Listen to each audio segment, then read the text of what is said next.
High! তো আজকে সকাল সকাল ঘুম থেকে উঠে রেডি হয়ে নিয়েছিলাম, কারণ আজকে ছিল আমার আর্ট স্কুলের ফাইনাল এক্সামিনেশন, মানে অ্যানুয়াল এক্সামিনেশন, যেটা হচ্ছিল সর্বভারতীয় বোর্ড থেকে। আর এখানে প্রায় হাফেরও কমজন স্টুডেন্ট রয়েছে। তো যাদের আজকে পরীক্ষা ছিল তারাই এখানে অ্যাভেলেবেল। টাইমের মধ্যে আমরাও সবাইকে কপি দিয়ে আমরা পরীক্ষা স্টার্ট করে দিয়েছি, কারণ এক্সামিনারেরও আসার ব্যাপার রয়েছে। আর এদিকে বড়রাও খুব সুন্দর কাজ করছিল। আর ঠিক তার কিছুক্ষণ পরেই এক্সামিনাররা এসে ওনাদের অফিসিয়াল কাজকর্মগুলো করে নিল। আর তারপরেই আমি সবার কপি জমা নেওয়া স্টার্ট করে দিলাম, যাদের হয়ে গিয়েছিল। আর এদিকে পরীক্ষা শেষ হতে বেশ কিছুটা টাইম ছিল, আর তাই সবাই খুব মন দিয়ে কাজ করছিল।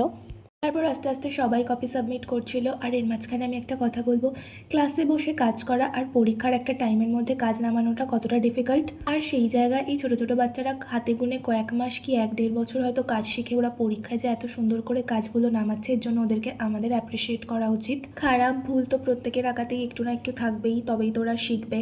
তো যাই হোক, পরীক্ষাটা সবাই মোটামুটি ভালোই দিচ্ছিল, সবাই খুব ভালোই কাজ করেছে। বড়রাও খুব ভালো, খুব সুন্দর ওয়াটার কালারের কাজগুলো নামিয়েছে। আর ফাইনালি লাস্টে আমি যার কাজ দেখাবো, আমি এক্সপেক্ট করিনি যে ও এত সুন্দর কাজ করবে, কারণ এই যেই কাজটা তোমরা দেখছো ওয়াটার কালারে, এটা নামানোটা পরীক্ষায় খুব ডিফিকাল্ট। সবার পরীক্ষা শেষ, আর এদিকে আমিও টায়ার্ড। এবার সব কপি নিয়ে চলে যাব সেন্টারে সাবমিট করতে। ততক্ষণ সবাইকে রাধে রাধে।